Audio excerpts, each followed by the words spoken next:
Covey here. So today I'm going to be teaching you guys the basics of color mixing and how to use complementary colors in your painting.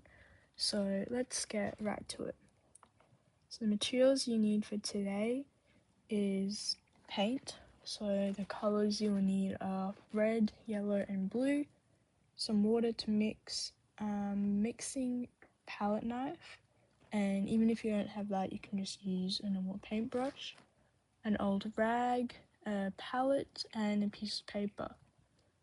So once you've got all your materials, you want to start off by drawing a circle on your piece of paper, and in that circle you're going to have 12 segments, each coming from the inside.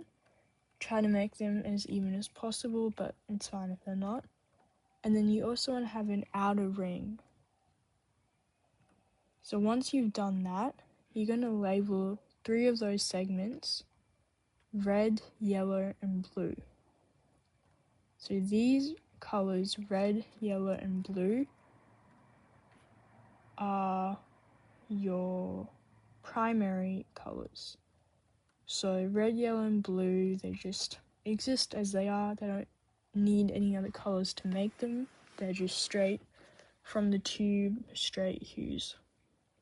So I'm starting off with red here, but the first set of secondary colors, so we have primary and secondary. So primary is red, yellow, blue, and then secondary is orange, purple and green.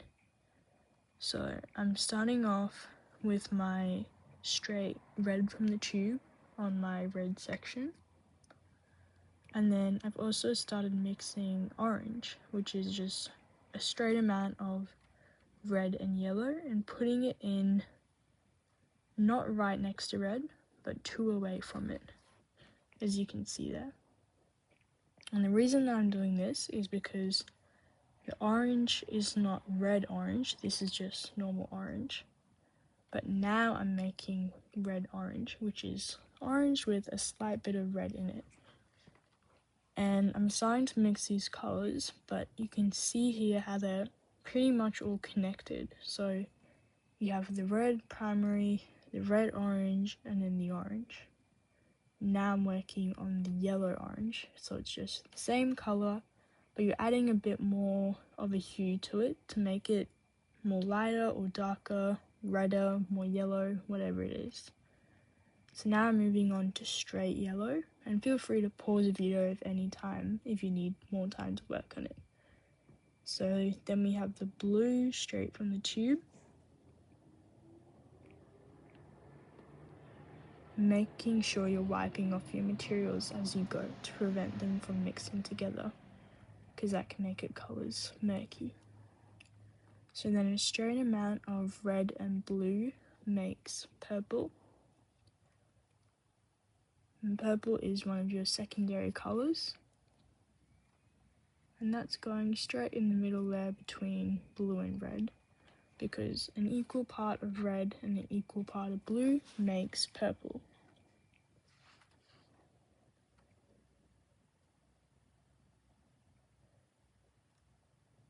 Now adding a bit of red to your purple to make a reddish purple.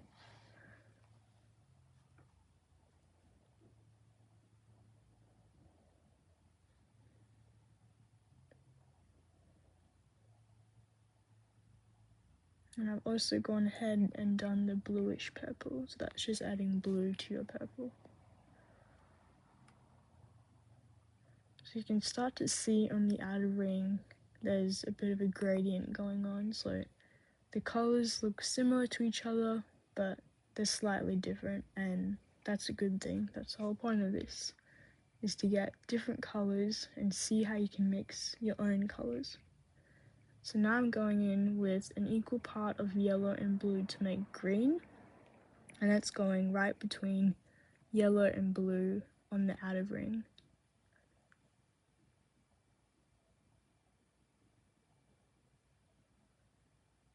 And now yellow and green, which was yellow and blue, which was green, and now adding a bit more blue to it to make a bluish green tint.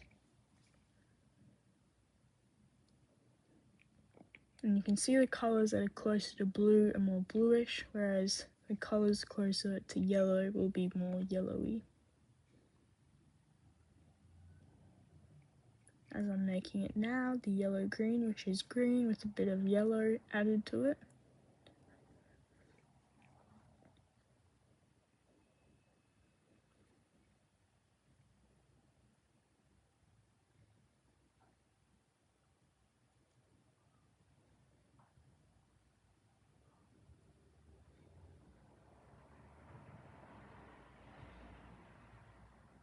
Okay, so now we've finished our outer ring. So now we're going to work on our complementary colours. So basically what our complementary colours are the colours on the outside ring that are opposite of each other. So for example, we have blue and orange. Blue and orange are opposite each other, therefore they're complementary colours. Or yellow and purple are also complementary colours. So I'm starting off with my red and green. So you can see they're opposite each other here on the colour wheel. So I'm mixing a bit of green with my red, and that's giving me a more of an earthy tone of the red. So it's less bright and stark and more like natural and blended down.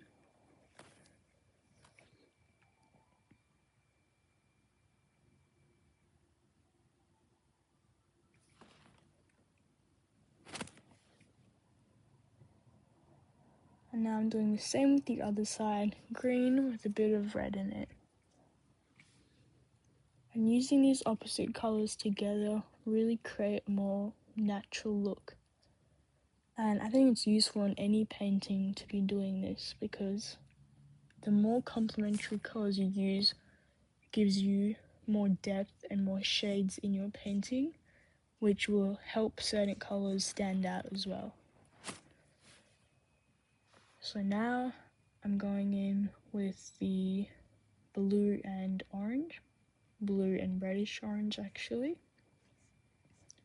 But even if you make some mistakes and you get 1 or 2 shades off, that's fine, because at the end of the day, everyone's mixing is going to look a little bit different because different people have different preferences on how much or how little of each colour they like to put in. So that's fine if yours looks a little bit different from mine, as long as you're happy with it and you're learning. That's what matters most.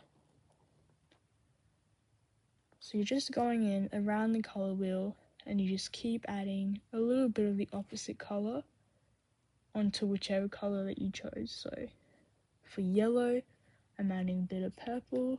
For blue, I'm adding a bit of orange, and so on.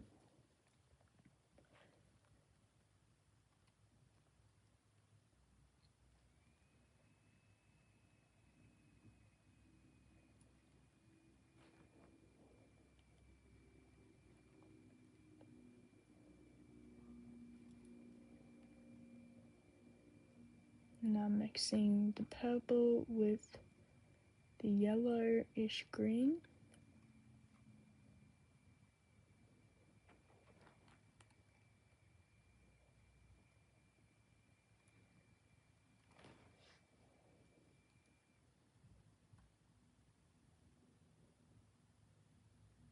And purple with the orange.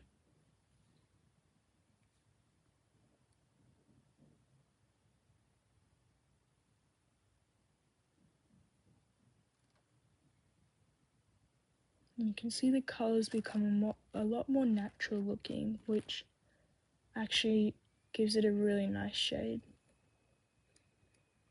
So the key to this, that all you have to remember, is if you're trying to find the complementary colour, you just have to look at the colour opposite and mix them together, and that's all it is. And I like to keep one of these charts with me when I'm painting so I can look up at it as a reference. Especially when I'm doing really detailed car paintings, it's very useful to be able to see what colours go where and which colours are opposite. It just gives you a nice understanding of the different shades that you can actually create.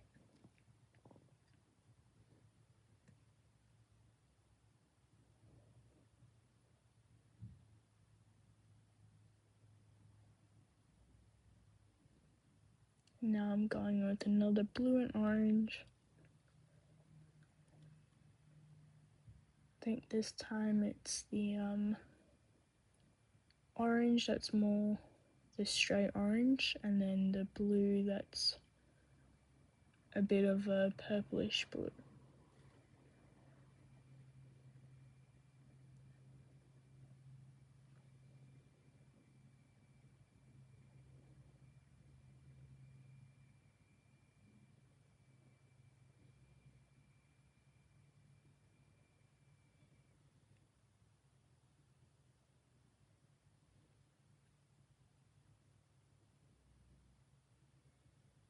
Now we only have 2 colors left. So we have our yellowish green, like a lime green, mixing it with a reddish purple, and that's that color there. And then our last color is the bluish green, mixing with the red.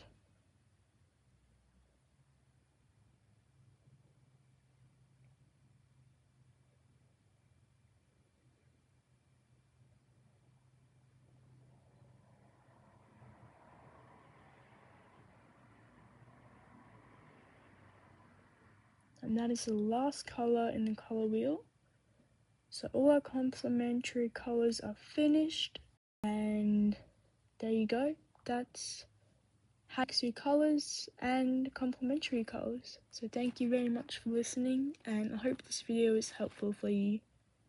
And please subscribe and like, and ask me any questions if you have any below in the comments. Thank you. Bye.